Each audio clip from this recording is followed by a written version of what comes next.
Hi, நான் அவனிதன். Covid டைம்லேருந்து நம்மளோட CBSE போர்டிலேருந்து நிறைய அப்டேஷன் வந்துக்கிட்டே இருக்குது இல்லையா? ஸோ உங்கள் ஃபஸ்ட்டு ரிடக்ஷன் சிலபஸ் ரிடக்ஷன் சொல்லியிருந்தாங்க. அதுக்கடுத்து கொஸ்டின் பேப்பர் செட்டப்லேருந்து கொஞ்சம் இந்த காம்பிடென்சி ரேஷியோஸ் வந்து இன்க்ரீஸ் பண்ணிடுவோம் அப்படின்னு சொல்லியிருந்தாங்க. ஸோ இது எல்லாத்தையுமே இது கூட என்ன சின்ன சின்ன சேஞ்சஸ்லாம் சொல்லியிருந்தாங்க. இந்த மாதிரி எல்லா சேஞ்சஸுமே ஒரு கம்பேர் பண்ணி உங்களோட 2025 2026 கொஸ்டின் பேப்பர் வந்து நீங்கள் என்னென்னலாம் சேஞ்சஸ்லாம் ஃபேஸ் பண்ணுவீங்க, அந்த சேஞ்சஸ் எதுக்கு கொண்டு வந்தாங்க அப்படின்றது எல்லாத்தையுமே நம்ம தெரிஞ்சுக்க போகிறோம், அந்த ஷார்ட் வீடியோவில் தெரிஞ்சுக்க போகிறோம். ஸோ அதுக்கு முன்னாடி நீங்கள் நீட் ஜெய் ப்ரிப்பேர் பண்ணுற மாதிரி ஸ்டூடெண்ட்டா, இல்லை எனக்கு ப்ரிப்பேர் பண்ணுற மாதிரி ஐடியா இருக்குது, இல்லை நான் ப்ரிப்பேர் பண்ணிக்கிட்டு இருக்கேன், நான் செல்ஃபாக தான் ப்ரிப்பேர் பண்ணிக்கிட்டு இருக்கேன் அப்படின்ற மாதிரி இருந்தீங்கன்னா உங்களுக்காக கைடன்ஸ் கொடுக்கறதுக்காக நாங்கள் திருச்சி, திருநெல்வேலி அண்ட் கோயம்புத்தூரில் அவைலபிளாக இருக்கோம். எங்ககிட்ட வந்து offline course and online courses ரெண்டுமே அவைலபிளாக இருக்குது. இது வந்து எங்களோட ஆன்லைன் கோர்ஸ் வெற்றி அப்படின்றது வந்து சார் இவ்வளோ அமௌண்ட்டா அப்படின்னீங்கன்னா, சரி நீங்கள் உங்களோட கேட்டகரி வைஸாவோ நீங்கள் நீட் ஸ்கோர் பேஸ் பண்ணி இல்லை 10th 12th நீங்கள் எடுத்திருக்க மார்க், இந்த மாதிரி நீங்கள் ஏதாச்சும் ஒரு நல்ல மார்க் ஸ்கோர் பண்ணியிருக்கீங்க அப்படின்ற பட்சத்துலையோ, இல்லை நீங்கள் ஷெட்யூல்டு கேஸ்ட், அப்புறம் நீங்கள் எந்த கேட்டகரியில் இருக்கீங்களோ அந்த கேட்டகரி வைஸாக உங்களுக்கு டிஸ்கவுண்ட்ஸும் இருக்கும். ஸோ இதெல்லாம் எப்படி நான் தெரிஞ்சுக்கிறது அப்படின்னா, 8129000700 இந்த நம்பருக்கு கால் பண்ணிவிட்டு இந்த மாதிரி டீட்டெயில்ஸ் வந்து எனக்கு எவ்வளோ ஃபீஸ் எனக்கு நீங்கள் எவ்வளோ குறைச்சி கொடுப்பீங்க அப்படின்ற மாதிரி எல்லா டீட்டெயில்ஸுமே நீங்கள் இந்த நம்பருக்கு கால் பண்ணி உங்களோட என்கொயரி ஸ்டார்ட் பண்ணுங்கள். அட்மிஷன் ரிலேட்டடான டீட்டெயில்ஸ் வந்து கேட்டு தெரிஞ்சுக்கோங்க. ப்ளஸ் வந்து இது மாறா அப்படின்றது வந்து எங்களோட ஆஃப்லைன் பேட்ச். ஸோ அட்மிஷன் வந்து ஆன்கோயிங்கில் இருக்குது. நீங்கள் மாறா பேட்ச் நான் நேரடியாக வந்து படிக்கிறதுக்கு ஒன்றும் பிரச்சனை இல்லை, நான் நேரடியாக வந்து படிச்சுக்கிறேன். திருச்சி, திருநெல்வேலி, கோயம்புத்தூரில் வந்து சென்டர்ஸ் அவைலபிளாக இருக்குது. நீங்கள் நேரடியாக வந்து கூட உங்களோட ப்ரிப்பரேஷன் ஸ்டார்ட் பண்ணிக்கலாம். ப்ளஸ் வந்து இவங்க எல்லாருமே எங்களோட சக்ஸஸ்ஃபுல் கேண்டிடேட்ஸ். லாஸ்ட் 5 இயர்ஸில் வந்து நாங்கள் இவ்வளோ தூரம் இதுக்கு மேலே உங்களுக்கு ரிசல்ட் கொடுத்துருக்கோம். அண்ட் தென் சார் நம்ம ஃபோக்கஸ் ஃபுல்லாகவே இந்த போர்டு எக்ஸாம் தான் சார் அப்படின்னீங்கன்னா, சரி நாங்கள் வந்து இந்த சேனலில் உங்களுக்கு ரிப்பீட்டடான ஒரு ரெகுலரான சிலபஸ் கம்ப்ளீஷன்லேருந்து ரீசெண்ட் அப்டேட்ஸ்லேருந்து டிப்ஸ் ட்ரிக்ஸ் இந்த மாதிரி எல்லாத்தையுமே ஓவராலாக உங்களுக்கு இந்த சேனல் உங்களுக்கு கொடுத்துக்கிட்டே இருக்கும், ரெகுலராக கொடுத்துக்கிட்டே இருக்கும். நீங்கள் எங்கள் சேனலை சப்ஸ்கிரைப் பண்ணி வச்சுக்கோங்க. எங்களோட சோஷியல் மீடியாவிலே நீங்கள் ஃபாலோ பண்ணி வச்சுக்கோங்க. உங்களுக்கு நோட்ஸ் எல்லாமே உங்கள் கைக்கு வந்துடும். இப்போ நான் சொல்ல நினச்சது ஓகே. ஸோ இது வந்து எங்களோட என்கொயரி நம்பர். இந்த என்கொயரி நம்பருக்கு நீங்கள் கால் பண்ணிவிட்டு ஃபீஸ் எவ்வளவு, எங்கே இருக்கீங்க அப்படின்ற மாதிரி எல்லா டீட்டெயில்ஸும் நீங்கள் கேட்டு தெரிஞ்சுக்கோங்க. இப்போது நான் உங்களுக்கு இன்றைக்கி நம்ம பார்க்க போகிற மெயின் டாபிக் என்னது, உங்களுக்கு சிபிஎஸ்சி போர்டோட சேஞ்சஸ் என்ன, எதுக்காண்டி அங்கே சேஞ்ச் பண்ணாங்க, மேஜரான சேஞ்சஸ் என்னென்ன அப்படின்னு பார்க்க போகிறோம். ஃபர்ஸ்ட் ஆஃப் ஆல் இந்த கோவிட் டைம்லேருந்து தான் உங்களுக்கு சேஞ்சஸ் வந்து ஸ்டார்ட் ஆச்சு. உங்களுக்கு ஒரு சிலபஸ் ரிடக்ஷன் இருந்துச்சு. ஸோ யூஸ்வலாக என்னென்னா இந்த 2019 2019 2020 இந்த ரேஞ்சில் உங்களுக்கு வந்து நேஷனல் எஜுகேஷனல் பாலிசி அப்படின்னு சொல்லிட்டு ஒரு பாலிசி வந்து இன்ட்ரடியூஸ் பண்ணாங்க. ஸோ அந்த பாலிசி எதுக்காக அந்த ஒரு த்ரூ அவுட் இந்தியா வந்து உங்களுக்கு ஒரு எஜுகேஷன் பாலிசியை ஒரு எஜுகேஷனவே கொஞ்சம் ரீரைட் பண்ணணும் அப்படின்ற மாதிரி ஒரு ஸ்ட்ரக்சரை எடுத்துகிட்டு வந்திருக்காங்க. ஸ்ட்ரக்சரை இன்ட்ரடியூஸ் பண்ணாங்க. எதுக்கு அப்படின்னு கேட்டிங்கன்னா, சரி இப்போ நம்மக்கிட்ட ஒரு ஃபார்மேட் இருக்கு இல்லையா, அந்த எக்ஸாம் வச்சுட்டு ஒருத்தனை வந்து இவன் தகுதியானவன், இவன் வந்து தகுதி இல்லாதவன் அப்படின்னு நம்ம ஒருத்தவங்களை ப்ரிடிக்ட் பண்ணுறோம் இல்லையா. இந்த டெண்டன்சி எப்போ இருந்து ஆரம்பிச்சிச்சுன்னா, நம்ம பிரிட்டிஷ் பீரியட்லேருந்து தான் ஆரம்பிச்சிச்சு.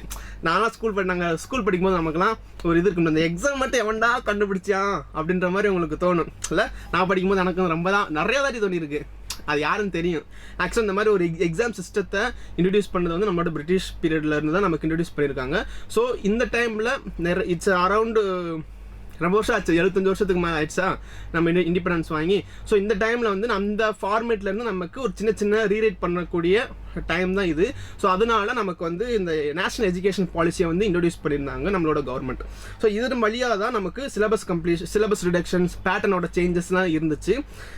எவ்வளோ ஃபர்ஸ்ட் ஆஃப் ஆல் நமக்கு அந்த கோவிட் டைமில் வந்து இதோட மேஜரான இந்த நேஷனல் எஜுகேஷன் பாலிசியோட மேஜரான கோர் என்னென்னா, ஸ்டூடெண்ட்ஸ் வந்து படிக்கிறது வந்து ரொம்ப ஒரு பெயின்ஃபுல்லாக ப்ராசஸாக ஃபீல் பண்ணுறாங்க. ரொம்ப ரொம்ப ரொம்ப ஒரு வலி நிறைந்த அனுபவமாக அவங்க ஃபீல் பண்ணுறாங்க. ஆக்சுவல் லேர்னிங் அப்படின்றது வந்து ஒரு ப்ளஷரானது, ஒரு இன்பம், ஒரு சுகமான அனுபவம் அப்படின்ற மாதிரி அந்த பெயின்ஃபுல் ப்ராசஸில் இருந்து அவங்க வெளியில் கொண்டு வர்றதுக்காக எஜுகேஷனை வந்து இந்த மாதிரி அவங்க சின்ன கரெக்ஷன்ஸ் ரீரைட் பண்ணாங்க அவங்களோட பாலிசி. ஃபார் எக்ஸாம்பிள், இப்போ கான்ட்ரவர்சியில் போய்கிட்டு இருக்க அந்த 3 லாங்குவேஜஸ் இன்ட்ரொடக்ஷன் இது உட்பட இந்த ஸ்கூல்ஸோட டைமிங், அப்புறம் இந்த மாதிரி நிறைய சேஞ்சஸ் வந்து அவங்க சஜஷன்ஸ் கொடுத்துக்கிட்டே இருந்தாங்க இந்த பாலிசி வழியாக. சில ஸ்டேட்ஸ் வந்து அதை அக்செப்ட் பண்ணாங்க, சில ஸ்டேட்ஸ் வந்து அதை அக்செப்ட் பண்ணல. ஸோ அது வந்து இந்த ப்ராசஸில் இருக்குது. பட் இந்த போர்டு எக்ஸாம், இந்த நீட் இன்சென்டிவ் பேஸ் பண்ணி உங்களோட போர்டு எக்ஸாம்ஸ் ரிலேட்டடான இருக்கிற சேஞ்சஸ் தான் இப்போ நம்ம பார்க்க போகிறோம். பேசிக்காக இந்த national eligibility, national educational policy எதாவது மீன் பண்ணுதுன்னா ஸ்டூடெண்ட்ஸோட ரூட் மெமரியில் இருந்து அவங்க அண்டர்ஸ்டாண்டிங் லெவல்லையும் அப்ளிகேஷன் லெவல்லையும் கொஞ்சம் இன்க்ரீஸ் பண்ணணும் அப்படின்றது தான் அவங்களோட மெயின் மோட்டோ.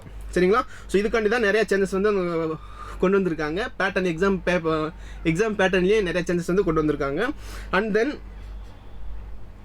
ஃபஸ்ட்டு விஷயம் என்னன்னா, உங்களுக்கு தெரிஞ்சுக்க போகிறது வந்து இனிமேல் நீங்கள் போர்டு எக்ஸாம் வந்து வருஷத்துக்கு ஒரு தாட்டி மட்டும் இருக்காது, வருஷத்துக்கு 2 தாட்டி இருக்கும். ஓகே, இப்போ யூஸ்வலாக உங்களுக்கு என்னது, உங்களோட ஃபஸ்ட் அட்டெம்ப்ட் எங்கே இருக்குன்னா February March அப்படின்ற மந்தில் வந்து உங்களோட ஃபஸ்ட் எக்ஸாம் எழுதுவீங்க, board exams first final exams எழுதுவீங்க. அண்ட் தென் செகண்ட் எக்ஸாம்ஸ் வந்து உங்களுக்கு எப்போ இருக்கும்னா மே ஜூலையில் வந்து உங்களுக்கு செகண்ட் எக்ஸாம்ஸ் இருக்கும். ஸோ ஓவராலாக நீங்கள் இயர் 2ல் வந்து நீங்கள் ஃபைனல் எக்ஸாம்ஸ் எழுதுவீங்க இல்லையா, அதை வந்து நீங்கள் ஒரு தாட்டி மட்டும் உங்களுக்கு இனிமேல் எழுத மாட்டீங்க, நீங்கள் 2 தாட்டி எழுதுறதுக்கான சான்சஸ் இருக்குது. எப்படி நம்மளோட JEE எக்ஸாம்ஸ் இருக்கீங்களா, நம்மளோட JEE எக்ஸாம்ஸுமே இப்படி தான் உங்களுக்கு 2 எக்ஸாம்ஸ் கண்டக்ட் பண்ணுவாங்க. நீங்கள் 2 எக்ஸாம்ஸில் வந்து எதில் வேணால் பார்ட்டிசிபேட் பண்ணிக்கலாம். பட் இந்த போர்டு எக்ஸாம்ஸை பொறுத்தளவுக்கு நீங்கள் 10th நீங்கள் 12th படிக்கிறதா இருந்தாலும் இந்த இயரில் இருந்து நீங்கள் 2 எக்ஸாம்ஸ் வந்து கண்டக்ட் பண்ணுவாங்க. அதில் ஃபஸ்ட் எக்ஸாம் வந்து உங்களுக்கு வந்து ஃபஸ்ட்டு செட் ஆஃப் எக்ஸாம்ஸ் வந்து உங்களுக்கு February March, நீங்கள் ரெகுலராக எழுதிக்கிறீங்களா, வருஷம் February March தான் உங்களுக்கு வந்துகிட்டே இருக்கும். அதே மாதிரி இந்த வருஷமும் உங்களுக்கு February Marchல வந்து உங்களுக்கு ஒரு எக்ஸாம்ஸ் கண்டக்ட் பண்ணுவாங்க. அண்ட் தென் செகண்ட் எக்ஸாம்ஸ் வந்து உங்களுக்கு May Julyல வந்து உங்களுக்கு கண்டக்ட் பண்ணுவாங்க. இதில் இந்த ஃபஸ்ட்டு அட்டெம்ப்ட் வந்து உங்களுக்கு மேண்டேட்டரி, நீங்கள் கண்டிப்பாக அதை அட்டன் பண்ணியே ஆகணும். ஒருவேளை ஐயோ சார் நான் கம்மியான மார்க் எடுக்கிற மாதிரி எழுதிட்டேனே, எனக்கு இன்னொரு சான்ஸ் கிடச்சி நான் சூப்பரான மார்க் எடுத்துருவேனே அப்படின்ற மாதிரி நீங்கள் ஃபீல் பண்ணீங்கன்னா அடுத்த 2 மாதத்தில் உங்களுக்கு இன்னொரு எக்ஸாம்ஸ் வருது. நீங்கள் அதில் வந்து பார்ட்டிசிபேட் பண்ணி அந்த 2 மாதத்தில் மறுபடியும் இன்னொரு ப்ரிப்பரேஷனை போட்டு, ஹை லெவல் ப்ரிப்பரேஷனை போட்டு நீங்கள் நல்ல மார்க் ஸ்கோர் பண்ணுறதுக்கான சான்சஸுமே இருக்குது. ஸோ இது எதுக்கு அப்படின்னா, யூஸ்வலாக ஸ்டூடெண்ட்ஸ் கிட்ட இருக்கிற அந்த ப்ரெஷரை வந்து ரெடியூஸ் பண்ணுறதுக்காக தான். ஓகே, நீங்கள் இந்த அவங்க வயசில் நம்ம இந்த எக்ஸாமில் இருக்கிற ப்ரெஷர் வந்து அது தனி அனுபவம், அது சொல்லி தீர்க்க முடியாது, அந்த மாதிரி இருக்கும். ஓகே, அந்த ப்ரெஷரை வந்து ரெடியூஸ் பண்ணுறதுக்காக தான் இந்த 2 செட் ஆஃப் எக்ஸாம்ஸ் இருக்குது. ஸோ தட் நீங்கள் வந்து ஃபஸ்ட் எக்ஸாம்ஸ் வந்து மேண்டேட்டரி நீங்கள் எழுதுங்க. நீங்கள் எடுக்கிற ஸ்கோர் உங்களுக்கு சாட்டிஸ்ஃபைடாக இல்லாத பட்சத்தில் நீங்கள் செகண்ட் செட் ஆஃப் எக்ஸாம்ஸுமே நீங்கள் பார்ட்டிசிபேட் பண்ணி உங்களோட மார்க்கை நீங்கள் பூஸ்ட் பண்ணிக்கலாம். அண்ட் அனதர் திங், நீங்கள் ஃபஸ்ட் எழுத போகிற அந்த March Februaryல எழுத போகிற எக்ஸாம்ஸ் வந்து கண்டிப்பாக மேண்டேட்டரி. அது ஃபஸ்ட்டு விஷயம். நீங்கள் 10th and 12th ரெண்டுமே இது பொருந்தும். சரிங்களா? அண்டு இதில் இருந்து உங்களுக்கு எந்த ஒரு பெனால்ட்டியுமே இருக்காது. இதில் உங்களுக்கு பெஸ்ட் ஸ்கோர் வந்து உங்களுக்கு பிக் பண்ணுவாங்க. ஃபார் எக்ஸாம்பிள் நீங்கள் செகண்ட் எக்ஸாம்ஸில் எழுதுறீங்க, நீங்கள் ஜூலையில் எழுதுகிற எக்ஸாம்ஸ் வந்து நல்ல ஸ்கோரில் இருக்குன்னா அந்த பெஸ்ட் ஸ்கோர் மட்டும்தான் அவங்க எடுத்துக்குருவாங்க, ஃபைனல் கவுண்ட்டுக்கு எடுத்துக்குருவாங்க. அண்டு இது வந்து மோஸ்ட்லி உங்களோட மார்க்கை பூஸ்ட் பண்ணுறதுக்கு ஒரு செம்மையான டூலாக இருக்கும் இந்த எக்ஸாம்ஸ், இந்த 2 எக்ஸாம்ஸ் இருக்கிறது. ஸோ உங்களுக்கு ஃபஸ்ட் மேஜரான சேஞ்சஸ் என்னது, ஒரு வருஷத்துக்கு 2 எக்ஸாம்ஸ் நீங்கள் எழுத போகிறீங்க. அதில் வந்து ஃபஸ்ட் எக்ஸாம்ஸ் வந்து மேண்டேட்டரி, செகண்ட் எக்ஸாம்ஸ் வந்து நீங்கள் சாட்டிஸ்ஃபைடு இல்லாத பட்சத்தில் இது ஆப்ஷனல். உங்களோட மார்க்கை பூஸ்ட் பண்ணணும்னு நினச்சிங்க, நீங்கள் செகண்ட் டைம் நீங்கள் எக்ஸாமுக்கு அப்பியர் ஆகி நீங்கள் நல்ல மார்க் எடுக்கிறதுக்கான வாய்ப்பு இருக்குது. இது வந்து ஃபஸ்ட்டு சேஞ்ச். இன்னொரு விஷயம் என்னென்னா, உங்களோட சிலபஸில் இருந்து ஆல்ரெடி கோவிட் டைமில் வந்து ஒரு 30% ஆஃப் சிலபஸ் வந்து ரெடியூஸ் பண்ணியிருந்தாங்க. கரெக்டாக? ஸோ அந்த பர்சன்டேஜ் அது வந்து இந்த நீட் பேப்பர் பார்த்தீங்கன்னா உங்களுக்கு வந்து கோவிட் டைமில் ஒரு 5 கொஸ்டின்ஸ் வந்து ஆப்ஷன் கொடுத்துருந்தாங்க. ஆனால் இந்த வருஷம் என்ன செஞ்சுட்டாங்கன்னா, உனக்குலாம் அந்த 5 கொஸ்டின் கிடையாது அப்படின்னு சொல்லிட்டு ரிவோக் பண்ணிட்டாங்க. இப்போ வந்து நீட் பேப்பர், நீட்லேயும் அந்த JEE பேப்பர்லையும் பார்த்தீங்கன்னா அந்த கோவிட் டைமில் கொடுத்த ரிலாக்ஸேஷன் அந்த 5 கொஸ்டின்ஸ் வந்து இப்போ கிடையாது. சரிங்களா? ஆனால் ரிவோக் பண்ணிட்டாங்க. ஆனால் உங்களோட சிலபஸ் நீங்கள் இப்போ நம்ம போர்டு எக்ஸாம்ஸ் பார்த்தீங்கன்னா அந்த மாதிரி ரெடியூஸ் சிலபஸ் வந்து அவங்க ரிவோக் பண்ணலை, அதை இன்னமும் அப்படியே கன்சிஸ்டண்ட்டாக ஃபாலோ பண்ணிக்கிட்டே இருக்காங்க. நீங்கள் படிச்சுக்கிட்டு இருக்கிற சிலபஸில் தான் உங்களோட எக்ஸாம்ஸுமே இருக்கும். இதை எப்போ ரெடியூஸ் பண்ணாங்கன்னா கோவிட் டைமில் அவங்களுக்கு ரெடியூஸ் பண்ணியிருந்தாங்க. அதோட அதே கண்டினியூஷன் தான் இன்னமும் இருக்கும். இதில் எந்த ஒரு சேஞ்சஸுமே இருக்காது. நீங்கள் மறுபடியும் ஹோல் சிலபஸ், கோவிடுக்கு முன்னாடி இருக்கிற சிலபஸ், ஹோல் சிலபஸை நீங்கள் படிக்க மாட்டீங்க. ஸோ அது வந்து இன்னொரு விஷயம். அண்ட் இந்த காம்பிடென்சி பேஸ்டு கொஸ்டின்ஸ் அப்படின்னு சொல்லிட்டு ஒன்று இருக்குது. அது என்ன காம்பிடென்சி பேஸ்டு கொஸ்டின்ஸ்? ஸோ யூஸ்வலாக நம்ம நெக்ஸ்ட் லெவலுக்கு போகணும் அப்படின்னா எல்லா இடத்துலையுமே என்ன இருக்குது, ஒரு காம்படிட்டிவ் எக்ஸாம்ஸ் வச்சுறாங்க. நான் டாக்டர் ஆனோம்னா நீட், இன்ஜினியர் ஆனோம்னா JEE அப்படின்னு சொல்லிட்டு எல்லாம் நீங்கள் மோஸ்ட்லி எல்லா இடத்துலையுமே ஒரு காம்படிட்டிவ் எக்ஸாம்ஸ் நிறைந்த ஒரு உலகமாக மாறிடுச்சு எங்கே போனாலும்.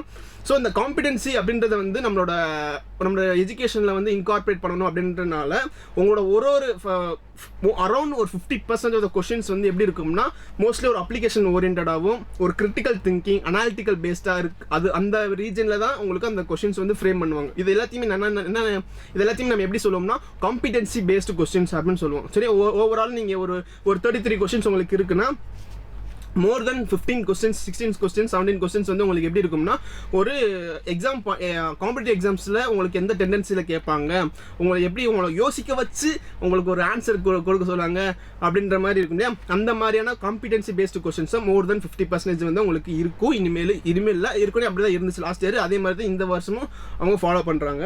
அண்ட் தென் another thing, எந்த கொஸ்டின் பேப்பர் எடுத்து பார்த்தாலும் சார் கஷ்டமான கொஸ்டின் சார் அப்படின்னு சொல்லிட்டு முழுசாக சொல்ல முடியாது இல்லை. ஏன்னா சரி, அதே கொஸ்டின் பேப்பரில் ஏதோ minimum number of easy questions இருக்கும், ஒரு minimum number of moderate questions இருக்கும், ஒரு மினிமம் நம்பர் ஆஃப் ஒரு டிஃபிகல்ட் லெவலில் கொஸ்டின்ஸ் இருக்கும். யாராக இருந்தாலும் இந்த யார் கொஸ்டின் பேப்பர் செட் பண்ணாலும் இந்த ரேஷியோஸ்லாம் ஃபிக்ஸ் பண்ணுவாங்க. ஸோ உங்களுக்கு சஃபிஷியண்டான ஈஸி நம்பர் ஆஃப் கொஸ்டின்ஸ் இருக்கும், சஃபிஷியண்டான மாடரேட் நம்பர் ஆஃப் கொஸ்டின்ஸ் இருக்கும், and minimum number of difficulty level of questions இருக்கும். இது வந்து மோஸ்ட்லி கொஸ்டின் பேப்பர் செட் பண்ணுறவங்களுக்கு இந்த இதில் தான் அவங்க செட் பண்ணுவாங்க. சரிங்க, அதுவுமே அவங்க ஃபாலோ பண்ணுவாங்க இனிமேல். அண்ட் தென் ஆல்ரெடி சொன்ன மாதிரி உங்களுக்கு 50% உங்களுக்கு நீங்கள் ஒரு இப்போ ஃபார் எக்ஸாம்பிள் நீங்கள் 16 1 மார்க் எழுதுனீங்கன்னா அரௌண்ட் ஒரு 8 to 9 கொஸ்டின்ஸ் வந்து உங்களுக்கு எப்படி இருக்கும்னா அந்த காம்பிடென்சி பேஸ்டு கொஸ்டின்ஸாக இருக்கும். ஒரு 5 2 மார்க்ஸ் எழுதுனீங்கன்னா ஒரு 2 to 3 கொஸ்டின்ஸ் வந்து உங்களுக்கு காம்பிடென்சி பேஸ்டு கொஸ்டின்ஸாக இருக்கும். ஒரு காம்படிட்டிவ் எக்ஸாம்ஸ் லெவலில் நீங்கள் ஃபேஸ் பண்ண போகிற கொஸ்டின்ஸ் தான் கொஸ்டின்ஸ் லெவல் அளவுக்கு உங்களுக்கு கொஸ்டின்ஸ் இருக்கும். ஸோ இதுதான் உங்களுக்கு தெரிஞ்சுக்கணும். அண்ட் தென் பியாண்ட் எக்ஸாம்ஸ் வந்து இந்த ஓவராலாக இந்த வெயிட்டேஜ் 100 மார்க் எழுதுறீங்க. இந்த 100 மார்க்கில் வந்து ஆக்சுவலாக உங்களுக்கு 100 மார்க்கில் வந்து 70 மார்க்ஸ் வந்து எதில் நீங்கள் 12th இருந்தாலுமே இல்லை 10th இருந்தாலுமே 10th வந்து 80 மார்க்ஸ் எழுதுவீங்க, 12th வந்து நீங்கள் 70 மார்க்ஸ் கிட்ட எழுதுவீங்க.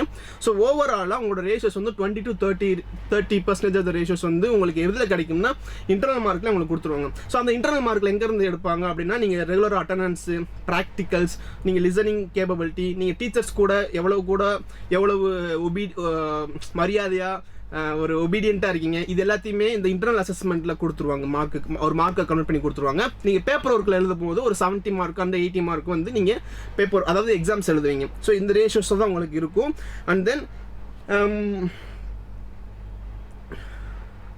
நான் அந்த சொல்லியிருந்தேன் இல்லையா, அந்த 30 மார்க்ஸுக்கு உண்டான அது எதெல்லாம் இருக்கும்னா நீங்கள் கிளாஸ் ரூமில் நீங்கள் எவ்வளோ இன்வால்மெண்ட்டாக இருக்கீங்க அப்படின்றதான் அந்த டீச்சர்ஸ் அசஸ் பண்ணி உங்களுக்கு மார்க் கொடுப்பாங்க. இந்த இன்டர்னல் அசஸ்மெண்ட் 30 மார்க் அந்த 20 மார்க்குள்ளே இருக்கக்கூடிய ரேஷியோஸ். நீங்கள் 10th படிக்கிறதா இருந்தாலும் 12th படிக்கிறத ஸ்டூடெண்ட்டாக இருந்தாலும் அந்த ரேஷியோஸ் வந்து கொஞ்சம் மாறும். சரிங்களா. அண்ட் தென் இது வந்து சூப்பரான ஒரு கான்செப்ட். நான் ஸ்கூல் படிக்கும்போது எனக்கு ஆசையாக இருக்கும், எவனாச்சும் இந்த ஓப்பன் புக் டெஸ்ட் வச்சிட மாட்டாங்களா அப்படின்னு. இந்த ஓப்பன் புக் டெஸ்ட் அப்படின்றது வந்து இன்னுமே ஒரு ஃபேசினேட்டிங்கான விஷயம். கையில் புக்கு கொடுத்து டெஸ்ட் எழுத சொன்னால் எப்படி இருக்கும், அழகாக இருக்குமே அப்படின்னு.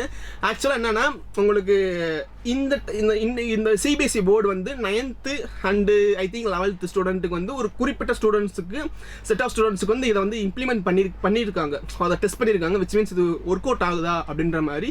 உங்களுக்கு என்னன்னா உங்களுக்கு புக்கு கையில் கொடுத்துருவாங்க, நீங்கள் பார்த்து எழுதிக்கலாம். உங்களோட கொஸ்டின் பேப்பர் கையில் கொடுத்துருவாங்க, புக்கும் கையில் கொடுத்துருவாங்க. விச் மீன்ஸ் உங்களுக்கு டேரெக்டாக நீங்கள் பார்த்து எழுதுற மாதிரி இருக்காது, நீங்கள் ரெஃபர் பண்ணி எழுதுற அந்த புக்ஸை வந்து நீங்கள் ரெஃபர் பண்ணிவிட்டு நீங்கள் அதுக்கு ஆன்சர் வந்து எழுதி கொண்டு வரலாம். இது வந்து ஓப்பன் புக் டெஸ்ட் அப்படின்னு சொல்லுவாங்க. ஆக்சுவலாக இது வந்து 10th 12th இம்ப்ளிமெண்ட் பண்ணலை. இப்போதைக்கு 9th and 10th அது 9th and 11th ஸ்டூடெண்ட்டுக்கும் அதுவும் ஒரு மினிமம் நம்பர் ஆஃப் ஸ்டூடெண்ட்ஸை கொண்டு டெஸ்ட் பண்ணுறாங்க. இது ஒர்க் அவுட் ஆகுதா அப்படின்ற மாதிரி. இந்த மாதிரி உங்களுக்கு ஸ்டூடெண்ட்ஸ் வந்து மேனேஜ் பண்ண முடியுதா, அவங்களுக்கு என்ன நாலேஜ் கெயின் ஆகுதா, அவங்களால சால்வ் பண்ண முடியுதா அப்படின்ற மாதிரி 9th ஸ்டாண்டர்டுக்கும் 11th ஸ்டாண்டர்டுக்கும் அவங்க வந்து இந்த மாதிரி ஒரு எக்ஸ்பெரிமெண்ட் மட்டும் வச்சு பார்க்குறாங்க, சிபிஎஸ்சி போர்டு வச்சு பார்க்குறாங்க. ஃபியூச்சரில் வேணால் உங்களுக்கு ஓப்பன் புக் டெஸ்ட் வந்து இருக்கிறதுக்கான வாய்ப்பு இருக்குது. ஆனால் அந்த 25 26 வந்து உங்களுக்கு ஓப்பன் புக் டெஸ்ட்லாம் கிடையாது. சரிங்களா. ஓகே. அண்ட் தென் மேஜராக உங்களுக்கு என்ன உங்களுக்கு கோல்ஸாக இருக்கும்னா உங்களோட அண்டர்ஸ்டாண்டிங் தான் மேஜர். அண்டர்ஸ்டாண்டிங் புரிதல். ஓகே. வாழ்க்கையில் வந்து இது வந்து எக்ஸாம்ஸ் மட்டும் இல்லை, ஃபியூச்சரில் வந்து ஒரு மனிதன் இன்னொரு மனிதனை புரிஞ்சுக்கிறது ரொம்ப கஷ்டமாக இருக்கும். So first of all understanding, ரைட்டா. ஸோ அண்டர்ஸ்டாண்டிங் உங்களுக்கு கான்செப்ட்ஸ் அண்டர்ஸ்டாண்டிங் கண்டிப்பாக இருக்கணும். அனலைஸ் அந்த கான்செப்டை அந்த டாபிக் அனலைஸ் பண்ணுறதுக்கான கேப்பபிலிட்டி இருக்கணும். அதை ஒரு ரியல் டைம் லைஃப்பில் வந்து அதை அப்ளை பண்ணுறதுக்கான ஒரு அந்த டெண்டன்சி உங்களுக்கு இருக்கணும். அண்டு மெயினாக வந்து நீங்கள் வெறும் மெமரைஸ் மட்டும் பண்ணிவிட்டு ஒரு எக்ஸாம்ஸை நீங்கள் ஹேண்டில் பண்ணுறது வந்து இன்னும் போகிற காலத்துக்கு ரொம்ப ரொம்ப ரொம்ப ரொம்ப ரொம்ப கஷ்டமாக இருக்கும். சரிங்களா. ஸோ தட் அண்ட் இன்னொரு விஷயம், இது காலங்காலமாக இருக்கிறது. நமக்கு வந்து எக்ஸாம் ஹாலில் வந்து பிட் அடிக்கிறது, பார்த்து எழுதுறது அப்படின்றது வந்து அந்தளவுக்கு நியாயமான ஒரு விஷயம் கிடையாது. It's just an exam. Okay. உங்கள் ஒரு 70 years 8 years ஜேர்னியில் வந்து இருக்க ஒரு சின்ன விஷயந்தான் அந்த 10th எக்ஸாம்ஸ், இந்த 12th எக்ஸாம்ஸ். சரிங்களா. ஸோ அதில் வந்து நீங்கள் வந்து உங்களோட எத்திக்கில் இருந்து நீங்கள் விலகி போகிறது வந்து அந்தளவுக்கு நான் இது இல்லை. ஸோ உங்களோட நீங்கள் அதை அசஸ் பண்ணுறதுக்குமே அந்த சிபிஎஸ்சி போர்டு வந்து எல்லா ஸ்கூல்ஸ்க்குமே சிசிடிவி சர்வேலன்ஸ் வந்து கம்பல்சரி. இந்த நீங்கள் எந்த ஸ்கூல் உங்களுக்கு எக்ஸாம்ஸ் கண்டக்ட் பண்ண போகிறாங்களோ அவங்க வந்து சிசிடிவி வந்து கம்பல்சரி அவங்களுக்கு இருக்கணும். சிசிடிவி இல்லாத ஸ்கூல்ஸுக்கு வந்து அப்ரூவலே கிடையாதுன்ட்டாங்க சிபிஎஸ்சி போர்டு. ஓகேங்களா? சரி, நீங்கள் எழுத போகிற கொஸ்டின்ஸ் பேப்பரில் நீங்கள் இன்கேஸ் நீங்கள் உங்கள் கிளாஸில் உட்காந்து எழுதுறீங்கன்னா நீங்கள் பார்த்து எழுதுறது, அப்புறம் நீங்கள் மிஸ்பிஹேவ் பண்ணுறதுக்கான வாய்ப்பு வந்து ரொம்ப ரொம்ப ரொம்ப கம்மி. இன்கேஸ் அவங்க வந்து உங்களை கைப்பிடியாக பிடிச்சிட்டாங்கன்னா ஒரு 3 வருஷம் வந்து உங்களுக்கு எக்ஸாம்ஸ் எழுதவே முடியாத அளவுக்கு பண்ணிடுவாங்க. சரிங்களா? அதுலேயும் நீங்கள் கேர்ஃபுல்லாக இருக்கணும். அண்ட் தென் இது வந்து இந்த குளோபல் கரிக்குலம் இது வந்து சூப்பரான விஷயம். நம்ம ஸ்கூல் நம்ம இந்தியாவில் வந்து நமக்கு என்சிடி ஃபாலோ பண்ணுறோம். இதே வந்து இந்தியாவிலேருந்து வெளிநாட்டுக்கு போயிருப்பாங்க இல்லையா, வெளிநாட்டில் போன ஸ்டூடெண்ட்ஸ், வெளிநாட்டுக்கு போன ஃபேமிலிஸில் பசங்க இருப்பாங்க. அவங்க வந்து இந்தியா சிலபஸை படிக்கணும்னா அவங்க ஊரில் இந்தியன் பேஸ்டான கரிக்குலம் வந்து ஃபாலோ பண்ணுவாங்க. அதுக்கும் புக்கு யார் கொடுக்குறது? நம்மளோட சிபிஎஸ்சி போர்டு தான் கொடுக்குறாங்க. ஸோ நமக்கு இந்தியாவுக்கு நமக்கு புக்கு ஃப்ரேம் பண்ணும்பொழுது நம்மளோட இந்தியன் கல்ச்சரை பேஸ் பண்ணி நமக்கு சிலபஸ் வந்து ஃப்ரேம் பண்ணுவாங்க. இதே வந்து ஒரு இன்டர்நேஷ்னல் லெவலில் ஒரு வெளிநாட்டில் ஒரு ஸ்டூடெண்ட் படிக்க போகிறாங்க, இந்தியன் சிலபஸை படிக்க போகிறாங்கன்னா அவங்க சிலபஸ் வந்து கொஞ்சம் மாடிஃபை பண்ணி தான் ஒரு இன்டர்நேஷ்னல் ஸ்டாண்டர்டுக்கு அவங்க மாடிஃபை பண்ணி தான் அவங்க வந்து பிளேஸ் பண்ணணும். ஸோ அதுவுமே என்னது இந்த இயரில் அதில் சேஞ்சஸ் கொண்டு வர போகிறாங்க. அந்த குளோபல் கரிக்குலமில் வந்து அவங்க சின்ன சின்ன சேஞ்சஸ் கொண்டு வர போகிறாங்க. மோஸ்ட்லி இது நமக்கு வந்து ரிலேட்டபிளாக இருக்காது. பட் இன்கேஸ் நீங்கள் வந்து ஃபாரினில் இருந்தீங்க, இல்லைடா அவங்க சொந்தக்காரங்க வந்து ஃபாரினில் இருக்காங்கன்னா அவங்களுக்கு இது யூஸ்ஃபுல்லாக இருக்கும். சொல்லுங்கள், கால் பண்ணிடா இந்த வருஷம் உங்களுக்கு வந்து சேஞ்சஸ் இருக்குடா அப்படின்னு சொல்லிடுங்க. சரிங்களா? அண்ட் தென் ரைட், இது எல்லாமே உங்களுக்கு நேஷனல் எஜுகேஷன் பாலிசி இதன் வழியாக நடக்க போகிற இந்த சேஞ்சஸ் தான் இது. அண்ட் தென் யூஸ்வலானது இது இந்த சேஞ்சஸ்லாம் எதுக்கு கொண்டு வந்திருக்காங்க அப்படின்னா, அந்த ஆல்ரெடி சொன்ன மாதிரி உங்களுக்கு வந்து ரூட் மெமரி அண்டு மெமரியை வந்து எலிமினேட் பண்ணிவிட்டு உங்களுக்கு understanding level, concepts understanding level, ஆனால் அனாலிட்டிக்கல் லெவல், அப்புறம் வந்து இந்த ரியல் டைமில் அப்ளை பண்ணுறதுக்கான டெண்டன்சி இன்க்ரீஸ் பண்ணுறதுக்கு தான் இவ்வளோ சேஞ்சஸுமே அவங்க இம்ப்ளிமெண்ட் பண்ணி என்ஃபோர்ஸ் பண்ணுறாங்க. அண்ட் தென் மோஸ்ட்லி ஓகே, எது எப்படி இருந்தாலும் சுவர் இருந்தால் தான் சித்திரம் வரைய முடியும். கரெக்டாக தானே? ஸோ அவங்க சேஞ்சஸ் கொண்டு வரட்டும். ஸோ அந்த சேஞ்சஸ்க்கு நம்ம ப்ரிப்பேர் பண்ணுறது வந்து இன்னொரு விஷயம். ஃபர்ஸ்ட் ஆஃப் ஆல் நம்மளோட மென்டல் ஹெல்த் வந்து ரொம்ப ரொம்ப ரொம்ப ரொம்ப முக்கியம். கரெக்டாக? ஸோ தட் மினிமம் ஒரு நாளுக்கு எவ்வளோ நேரம் தூங்கணும்? மினிமம் ஒரு 7 மணி நேரம்னாச்சும் டீசெண்டாக தூங்கி இருந்துறீங்க. என்ன டைமிங் வேணால் இருக்கட்டும், அது உங்களோட டைமிங் இருக்கட்டும். உங்களோட டைமிங்கில் யூஸ்வலாக என்ன ப்ரிஃபர் பண்ணிங்கன்னா ஒரு 11 to 6 o'clock, 11 to 5 அப்படின்றது வந்து நீடட் ஸ்லீப். ஓகேங்களா? ஸோ அதனால் ஒரு நாளைக்கு 7 மணி நேரம் தூக்க வச்சுக்கோங்க. ப்ளஸ் பேலன்ஸ் இருக்கிற நேரத்தில் வந்து உங்களோட ப்ரிப்பரேஷன் லெவலை வந்து ஸ்ட்ராங் பண்ணிக்கோங்க. நீங்கள் ஒரு நாளையும் நீங்கள் ஸ்ப்ளிட் பண்ணி ஒரு சப்ஜெக்ட்டுக்கு நீங்கள் ஸ்ப்ளிட் பண்ணி கூட உங்களோட ப்ரிப்பரேஷன் ஸ்ப்ளிட் பண்ணி உங்களோட ப்ரிப்பரேஷனை வந்து ஸ்ட்ராட்டஜி வந்து நீங்கள் ஃப்ரேம் பண்ணுறது ரொம்ப நல்லதாக இருக்கும். ஓகே, அண்ட் தென் ஸோ இப்போ நம்ம பேசுனது எல்லாத்தையுமே ஒரு நட்ஷலில் தான் இப்போ ஒரு சம்மரைஸ் மாதிரி கொடுத்துருக்காங்க. நீங்கள் ஸ்டூடெண்ட்ஸ் வந்து எதுக்காக இந்த சேஞ்சஸ் கொடுத்துருக்காங்கன்னா அவங்க வந்து ஃபோக்கஸ்டாக இருக்கணும், அவங்களோட ஸ்டூடெண்ட்ஸோட ஃப்ளெக்சிபிலிட்டிக்கு இருக்கணும் அப்படின்றதுக்காக நமக்கு இந்த சேஞ்சஸ்லாம் கொடுத்துருக்காங்க. இந்த 2 எக்ஸாம்ஸ் வருது, அப்புறம் அந்த competitive exams competency number of questions வந்து இன்க்ரீஸ் பண்ணுறது, இது எல்லாமே. அண்ட் தென் உங்களுக்கு சிலபஸ் ரெடியூஸ் பண்ணுறது வந்து ஒரு பாயிண்ட் ஆஃப் வியூ உங்களோட ஸ்ட்ரெஸ்ஸை குறைக்கும். இன்னொரு பாயிண்ட் ஆஃப் வியூ வந்து உங்களுக்கு எக்ஸாம்ஸ் வந்து உங்களுக்கு டைம் நிறைய கிடைக்கும், நிறையா படிக்கலாம். And then 30% syllabus open book. இந்த ஓப்பன் புக் வந்து இன்னமும் சோதனையில் தான் இருக்குது. ஸோ நம்ம பேசுறது எல்லாத்தையுமே இப்போ வந்து ஒரு சம்மரைஸ் மாதிரி கொடுத்துருக்காங்க. And then this is what இதுதான் உங்களுக்கு நான் சொல்லணும்னு நினச்சது. ஓவராலாக நம்ம என்ன சொல்லியிருக்கோம் அப்படின்னா, உங்களுக்கு வந்து 2 எக்ஸாம்ஸ் நடக்கும், வருஷத்துக்கு 2 எக்ஸாம்ஸ் நடக்கும். ப்ளஸ் வந்து காம்பிடன்சி எக்ஸாம்ஸோட ரேஷியோஸ் வந்து அதிகமாக இருக்கும். ப்ளஸ் வந்து இந்த குளோபல் கரிக்குலம் வந்து இந்த டைம் வந்து கொஞ்சம் சேஞ்ச் பண்ணுறாங்க. இந்த மாதிரி சின்ன சின்ன விஷயத்தை வந்து இந்த வீடியோஸில் பார்த்துருந்தோம். தினமும் படிங்க. சரிங்களா? தினமும் படிச்சுட்டு நல்லபடியாக எக்ஸாம்ஸ் எழுதுங்க. That's what. இதுதான் நான் உங்களுக்கு சொல்லணும்னு நினச்சது. ஐ திங்க் உங்களுக்கு இந்த அகாடமிக் இயரில் உங்களுக்கு என்னென்ன எக்ஸாம்ஸ் பேப்பர் வந்து எப்படி இருக்கும் அப்படின்றத உங்களுக்கு புரிஞ்சிருக்கும் நம்புகிறேன். அண்ட் அகெயின் இந்த மாதிரி உங்களுக்கு யூஸ்ஃபுல்லான கண்டென்ட் இருக்குது, இது எனக்கு யூஸ்ஃபுல்லாக இருந்துச்சு அப்படின்ற பட்சத்தில் நீங்கள் ஃபீல் பண்ணிங்கன்னா நம்மளோட சேனல்ஸை வந்து ஃபாலோ பண்ணிக்கோங்க. இது மாதிரியான உங்களுக்கு மெமரி ஹேக்ஸ், அப்புறம் வந்து ஒரு விஷயத்தை ஈஸியாக மெமரைஸ் பண்ணுறது, படிக்கிறது, ப்ளஸ் வந்து உங்களோட சிலபஸ் வந்து ஹோலிஸ்டிக்காக கவர் பண்ணுறதுக்கு எல்லாத்துக்குமே நம்மளோட சேனலில் ரிப்பீட்டடாக உங்களுக்கு கண்டென்ட் வந்து போஸ்ட் பண்ணிக்கிட்டே இருக்கும். நீங்கள் ரெகுலராக ஃபாலோ பண்ணியிருந்தீங்கன்னா தெரிஞ்சிருக்கும். ஸோ நாங்கள் சோஷியல் மீடியாலேயும் இருக்கோம், ஃபாலோ பண்ணிக்கோங்க. So that's it guys. Thank you so much. Bye.